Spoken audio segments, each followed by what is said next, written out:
Said el-Khairi i ka thënë të birit kësaj: mos shpreso në pasurinë e askujt, sepse kjo është në vërtet pasuria. Dhe kujdes po kërkove prej dikujt para, sepse kjo është varfëria. Ik prej asaj që nesër do të ndjesh keqardhje për të.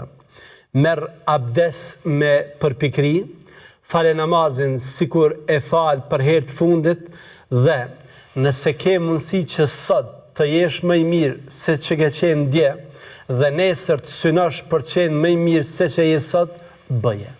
Pra janë këto 5 këshilla që Saidi e ka dhënë të birit dhe të cilat janë vërtet të rëndësishme. Saidi i përket brezave të parë të muslimanëve, brezit të etbaj tabiinëve,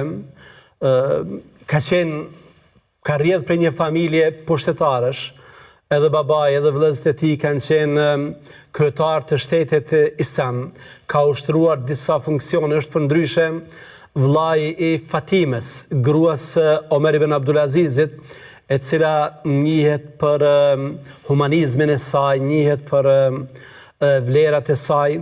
Pra janë një familje që përkundër pushtetit, përkundër fuqisë pushtetare që kanë pasur, kanë dalluar edhe për vlerat. Madje Saidi edhe është quajtur me këtë mbiemrin i miri, mbase për shkak se, siç është thënë në biografinë e tij, ai është njohur edhe për fetarinë e tij, edhe për adhurimin e shumtë që i ka bërë Allahu te bareke ve teala.